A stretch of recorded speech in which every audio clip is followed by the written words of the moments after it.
Selamat pagi, siang, sore, malam buat Sobat Cerot yang selalu setia nemenin saya di channel ini. Mudah-mudahan pada sehat, banyak uang, dan gak dikejar-kejar bank keliling. Kali ini saya akan merangkum sebuah film yang menceritakan tentang kehebatan seorang murid ninja hingga akhirnya dia bisa mengalahkan sang guru. Waduh, dasar murid durhaka ya. Dikutuk jadi tahu bulat baru tahu rasa kamu ya. Gak usah banyak spoiler di awal, kita langsung aja ke alur ceritanya. Tapi seperti biasa saya mau ingetin kalian untuk makan permen terlebih dahulu biar seancur-ancurnya muka kalian, sepahit-pahitnya sepahit-pahitnya hidup kalian, tapi setidaknya mulut kalian tetap manis. Saya Andreas Baok, ini dia Ninja Assassin. Ninja yang hobi makan asin.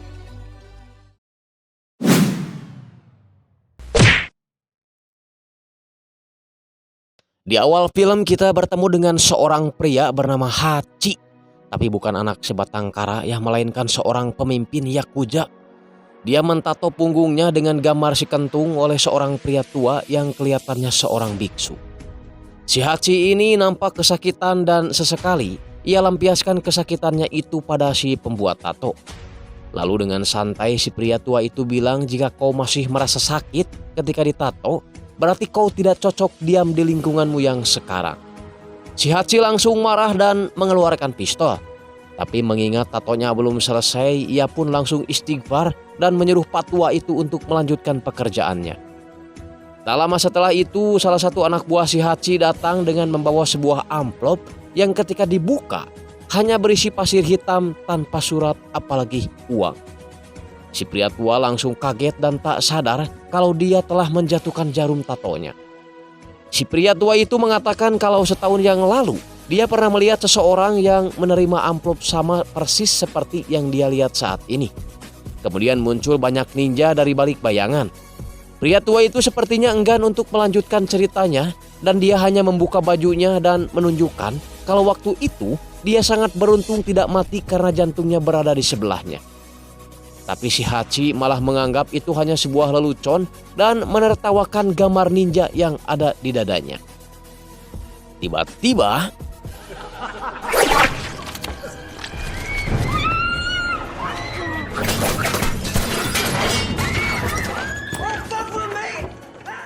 mereka diserang oleh makhluk yang sama sekali tidak terlihat.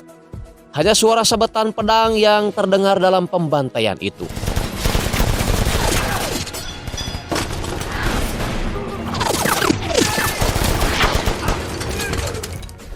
Hachi sempat menawarkan sejumlah uang pada makhluk itu asalkan dia tidak dibunuh. Namun si pria tua mengatakan kalau mereka tidak akan mendengar negosiasimu tanpa alasan karena mereka adalah prajurit yang dikirim langsung dari neraka. Si Hachi pun tewas dalam keadaan yang mengenaskan. Dari bayangan tiba-tiba muncul seorang ninja dengan tatapan tajam dan langsung membunuh si pria tua tanpa basa-basi.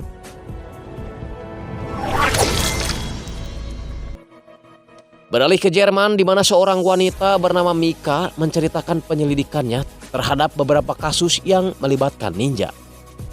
Dimulai dari Eulmi, ratu Korea yang tewas pada tahun 1800-an oleh seseorang dari klan ninja Ojuno.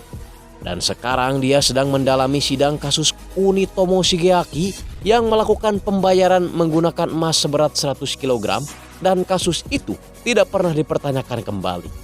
Tapi hal yang mengganjal buat Mika adalah tentang jumlah emasnya yang hampir sama dengan yang dibayarkan pada klan Ojuno untuk pembantaian Yakuza di Osaka seminggu sebelum sidang kasus Shigeaki. Maslow sang atasan sama sekali tidak percaya kalau di zaman modern seperti sekarang ini masih ada orang yang menjadi ninja. Tapi Mika memiliki gambaran tentang klan ninja yang telah ada sejak 1000 tahunan lalu itu. Sebuah bank yang terletak di suatu negara pernah terjadi kasus pembunuhan tingkat tinggi yang ada hubungannya dengan kematian Perdana Menteri Rusia Zhukov. $1,5 miliar telah ditransfer dari bank Shanghai dan nominal itu sama dengan nilai 100 kg emas di pasaran. Konon katanya klan ninja itu menculik anak-anak untuk dijadikan mesin pembunuh. Beralih ke tempat laundry, seorang pria jabrik bernama Raizo tiba-tiba didatangi seorang perempuan yang meminta tolong untuk membantunya melipat kain. Tapi si Raizo tahu kalau wanita ini adalah seorang ninja. Raizo bertanya, "Dari klan mana kau berasal?" Si wanita yang kaget dengan pertanyaan itu langsung menyerang Raizo menggunakan pisau goben. Pemilik laundry yang melihat kejadian itu di CCTV langsung ke TKP sambil lulungu. Ia nampak ketakutan ketika melihat mesin cucinya sedang menggiling manusia. Kembali ke Mika dan Maslow, di mana Maslow dapat laporan yang menuliskan tentang pembantaian terhadap para politikus dengan cara kuno yang dilakukan oleh klan 9. Tapi Maslow tidak mau memperdalam kasus itu karena takut disebut memiliki gangguan mental seperti Mika. Tapi setidaknya Mika senang karena Maslow mulai mempercayai adanya klan ninja di masa modern sekarang ini.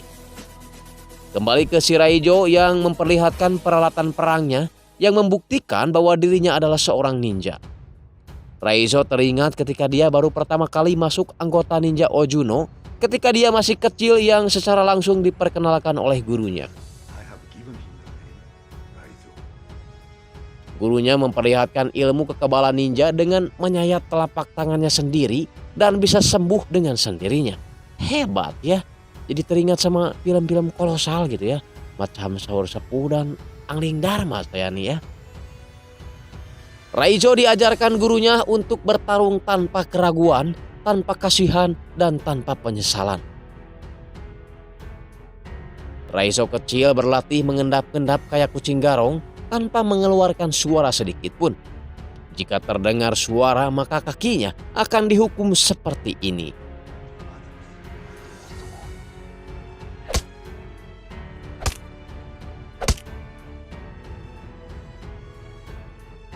Sehingga malam harinya dia susah tidur karena kesakitan. Karena kasihan, Kiriko diam-diam mengoleskan samara suuk pada kaki Raizo agar kaki Raizo cepat sembuh.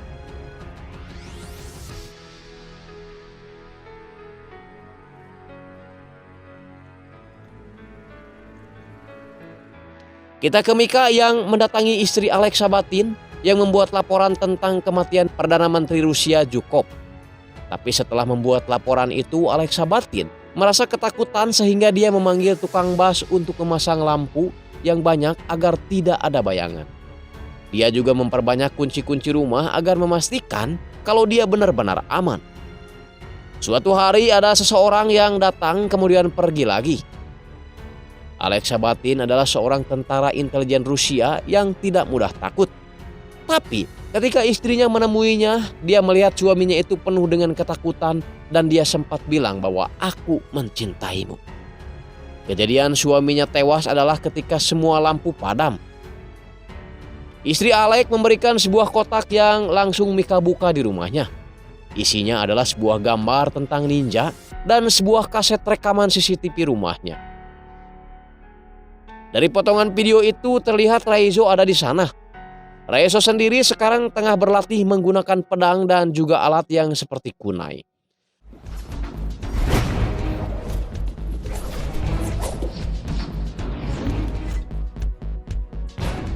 Dia kembali teringat ketika dia masih di Padepokan Ozuno. Dia bertarung dengan Takeshi dan Takeshi berbuat curang hingga akhirnya Raizo kalah.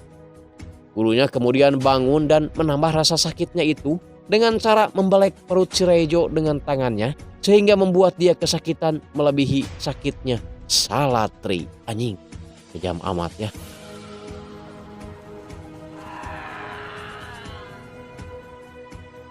Namun hebatnya si Raizo bisa sembuh hanya dalam kurun waktu semalam saja dan membuat gurunya senang. Seorang agen bernama Jabaransky mendatangi Mika dan bertanya mengenai Maslow yang akhir-akhir ini terlihat stres. Jabaransky juga menanyakan hubungan Mika dengan Maslow. Mika kemudian memberitahukan kedatangan Jabaransky ke kantornya pada Maslow tentang hubungan mereka berdua. Maslow punya firasat tidak baik dan memperingatkan Mika untuk lebih berhati-hati. Mika kemudian pulang dan membaca buku yang diberikan oleh istri Alexa Batin. Dalam buku itu dituliskan tentang penjelajah Muslim Ibnu Battuta yang menerangkan ada sebuah golongan klan 9 yang diam di antara gunung yang tertutup salju dan Ibnu Battuta disuruh untuk mengambil alih golongan itu. Sambil makan malam, Ibnu Battuta melihat pertunjukan aksi bela diri dari anak-anak yang berusia di bawah 10 tahun. Shin kemudian berpindah pada Raizo yang tiba-tiba teringat pada temannya Kiriko ketika Kiriko memotong tali bonsai. Raizo menghampirinya dan mengatakan kalau Kiriko akan dihukum atas tindakannya itu. Tapi Kiriko menjawab jantung pohon akan tahu jalan mana yang dibutuhkannya untuk tumbuh. Kiriko menambahkan bahwa semua makhluk hidup mempunyai jantung. Kiriko pun menempelkan wajahnya ke dada Raizo dan ia mengatakan kalau jantungmu senang denganku, tapi ia sangat merindukanmu. Raizo kemudian balik menempelkan telinganya ke dada Kiriko dan ia kelihatan nyaman sekali ketika bersandar sampai-sampai ia tidak mau lepas. Pasti nyaman atuh ya kan empuk itu. Kembali ke masa sekarang di mana Raizo terus mengasah kemampuannya dalam memperdalam ilmu ninja.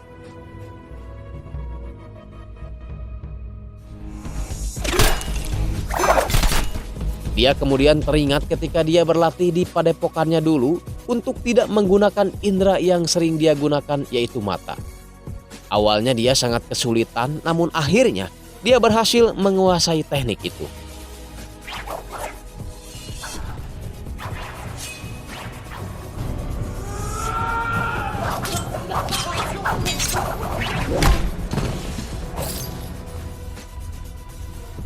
Sekarang giliran Kiriko yang berhasil mengalahkan lawan tandingnya. Gurunya kemudian menyuruh Kiriko untuk menyayat lawan tandingnya itu dengan pisau. Namun Kiriko menolak karena menurutnya yang harus disayat itu cuma daging embe dan lauk emas. Gurunya itu langsung marah dan menyayat muka si Kiriko. Anjay, kejamnya ya. Jangan-jangan orang PKI ini ya. Kiriko mendapat hukuman 7 hari 7 malam gak boleh makan dan minum plus kurungan layaknya maling hayam yang ketahuan warga. Karena kasihan, Raizo kemudian mengendap-endap untuk memberi minum pada Kiriko.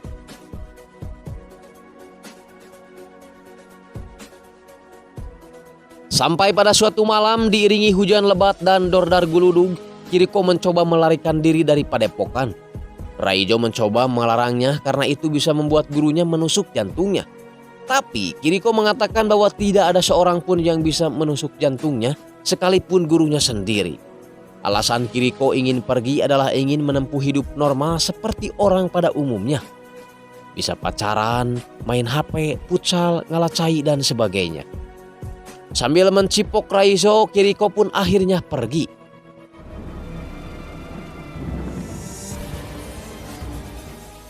Kembali ke masa sekarang di mana Raizo sedang berjalan sambil membawa foto Mika beserta alamat lengkapnya. Di lain tempat, Maslow memperingatkan Mika untuk berhati-hati karena mereka berdua benar-benar dicurigai sampai-sampai para polisi militer, CIA dan badan lembaga lainnya menggeledah kantornya. Maslow juga menyuruh Mika berhenti bekerja untuk sementara waktu sambil memberikan bekal untuk berjaga-jaga. Sampainya di rumah, kebetulan rumah Mika sedang dalam pemadaman listrik yang tentu saja membuat Mika bingung. Mau nyalain lilin takut disangka ngipri, gak nyalain lilin takut disebut budak hidung. Akhirnya Mika membawa lampu senter kecil dan dia melihat sebuah amplop di meja rumahnya. Pas dibuka, ternyata isinya adalah pasir hitam dan itu berarti Mika sedang dalam bahaya. Mika mencoba menembakkan pistolnya namun sama sekali tidak berpengaruh apa-apa. Mika melihat sekelebat 2 orang ninja sedang bertarung di hadapannya sampai pada akhirnya salah satu dari mereka koit.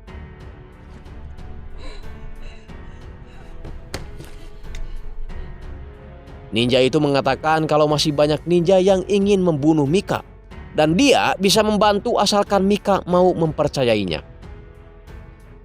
Mika pun setuju dan ternyata ninja yang menyelamatkannya itu adalah Raizo. Tentu saja Mika mengenali Raizo karena wajah Raizo sempat tertangkap kamera di rumah Alex Sabatin. Raizo mengajak Mika untuk segera pergi karena ninja yang lain sudah dekat. Kemudian film kembali berpindah ke zaman dulu di mana Kiriko yang sempat melarikan diri ternyata berhasil ditangkap oleh Takeshi dan disekap di tengah lapangan.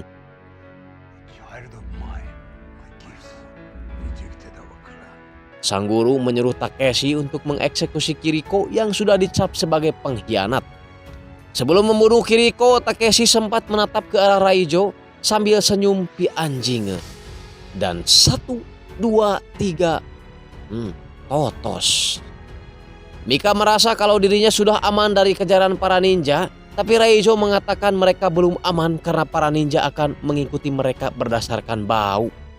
Bau darah, keringat, dan bau podol tentunya ya. Mika bertanya, kenapa kau menyelamatkanku? Ternyata Raijo memiliki dendam pribadi pada klan ninja Ojuno yang kini tengah memburu Mika. Kejadian berawal ketika dahulu Raijo pernah ditugaskan gurunya untuk membunuh seseorang.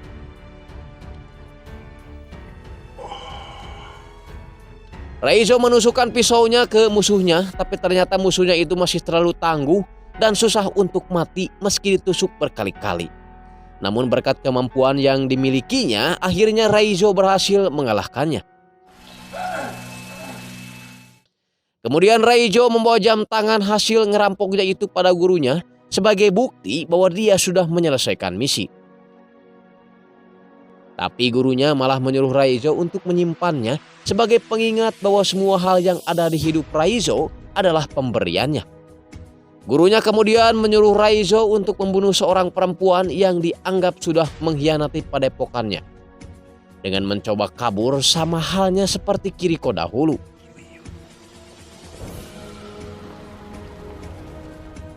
Namun bukannya membunuh perempuan itu, Raijo malah menyabit muka gurunya sehingga membuatnya harus digulung oleh para assassin.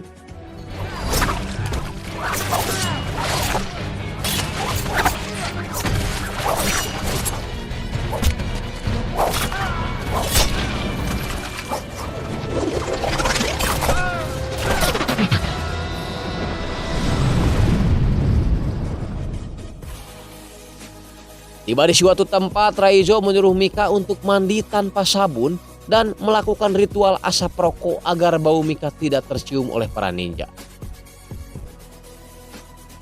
Setelah itu Mika menelepon Maslow dan memberitahunya kalau salah satu ninja kini telah berada di pihaknya.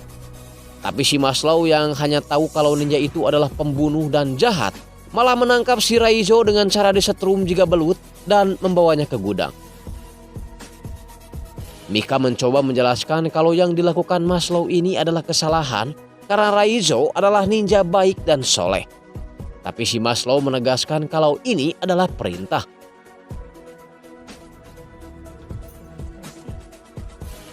Raijo menyuruh Mika untuk memberitahu Maslow kalau sebentar lagi para ninja akan datang. Belum juga tersampaikan, lampu tiba-tiba mati dan para ninja mulai menyerang orang-orang yang ada di sana.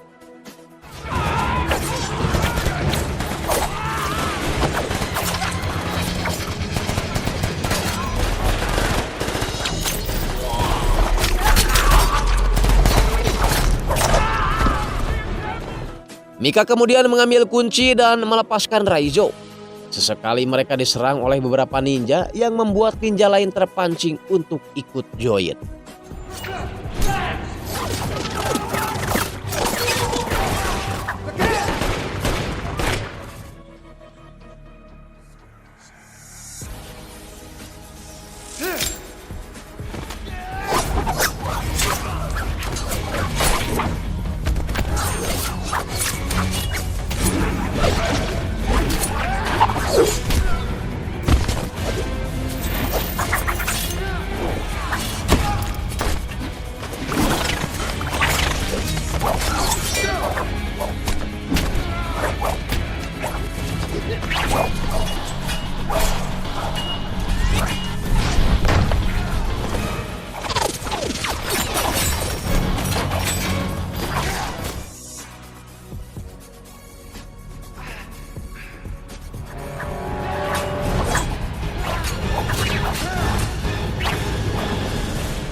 Saking serunya pertarungan membuat mereka tidak sadar kalau mereka sudah jarambah, bertarung sudah bukan pada tempatnya alias di jalan raya.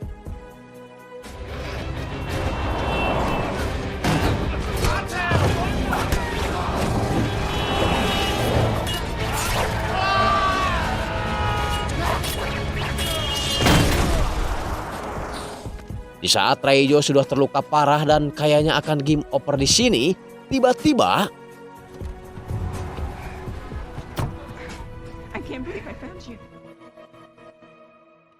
Raijo terbaring dengan luka yang sangat banyak. Tapi meskipun sedang babak belur, pesona Raijo tidak pudar sedikit pun sehingga membuat Mika gak kuat untuk mencipoknya. Setelah itu Mika mengaktifkan alat pelacak yang dulu pernah Maslow berikan kepadanya. Kemudian Mika keluar karena dia tahu para ninja akan segera datang menjemput Raijo. Keesokan harinya para petugas datang ke tempat Mika berkat alat pelacak yang semalam Mika aktifkan. Namun Maslow dan yang lainnya hanya mendapati Mika sedang duduk sendirian karena Raijo telah dibawa pergi oleh para ninja yang semalam menculiknya. Raijo sendiri kini sedang berada di sebuah kotak amal dan dia lagi menyembuhkan luka-lukanya sendiri.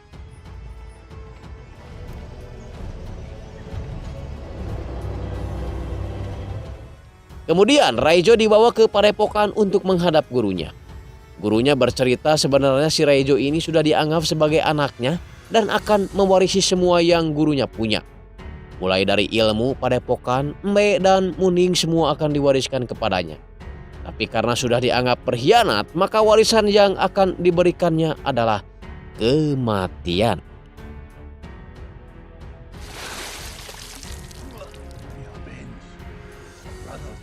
Gurunya merobek perut Raijo beberapa kali sehingga membuat Raijo muntah darah. Namun di sini kita bisa mengetahui kalau alat pelacak itu rupanya ada di dalam tubuh Raijo dan aktif ketika Raijo memuntahkannya. Para petugas pun datang ke padepokan berdasarkan sinyal yang mereka terima sehingga membuat baku tembak dan baku hantam terjadi antara ninja dengan hansip.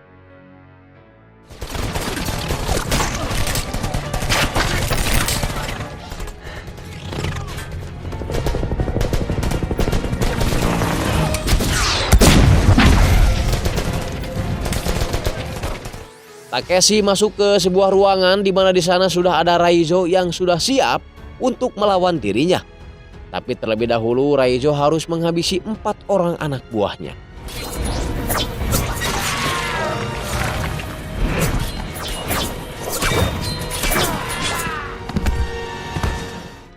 Kali ini saat yang ditunggu-tunggu Raijo telah tiba, yakni membunuh orang yang telah membunuh orang yang dicintainya.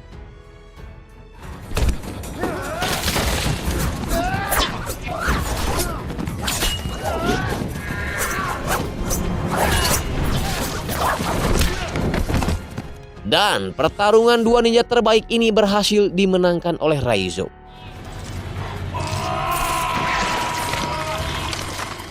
Saatnya Raijo mencari gurunya untuk menasbihkan diri sebagai murid durhaka.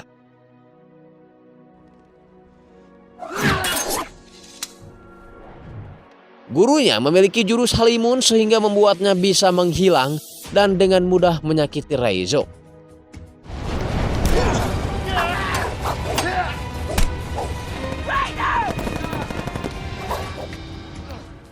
Momen cantik tersaji ketika pertarungan hanya dilihat dalam sebuah siluet dan bercak darah menempel pada dinding-dinding kamar.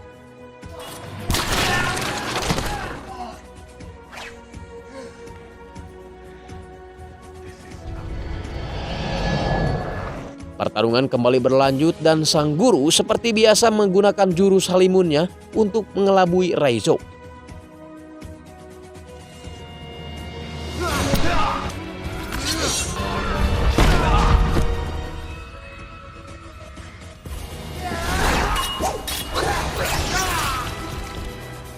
Raijo hampir saja tewas, namun Mika keburu datang menyelamatkan Raijo. Meskipun semua itu harus dibayar mahal karena Mika harus tertusuk pedang Ozuno. Tertusuknya Mika benar-benar membuat balas dendam Raijo menjadi jadi. Ilmu Halimun yang tadi dipakai gurunya kini dipakai oleh Raizo untuk mengelabui gurunya.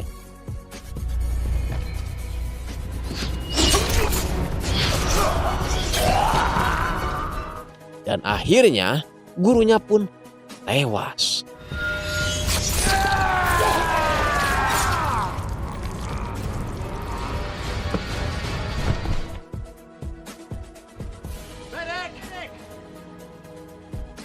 Raizo senang karena ternyata Mika juga masih hidup dan cepat mendapat perawatan. Di scene terakhir, Raizo nampak tilas dengan melakukan pekerjaan yang sering Kiriko lakukan ketika dia masih hidup. Raizo juga menaiki jalan yang sama ketika Kiriko pertama kali memutuskan akan kabur dari padepokan untuk melihat dunia yang sebenarnya. Film pun berakhir. Anjing kan? Ini film mengingatkan saya pada film The Witch ya, di mana di awal terlihat memble gitu ya dan banyak bacot, namun di akhir film luar biasa rame. Papuket pokoknya menghibur lah ya. Oke, pesan yang dapat kita ambil dari film ini adalah jangan gila hormat, dalam artian meskipun kita menghormati seseorang, tapi kalau orang yang kita hormati itu melakukan kesalahan, maka kita wajib untuk mengingatkan. Saya Andreas Bauk pamit. Wassalamualaikum warahmatullahi wabarakatuh. Adios, warmios.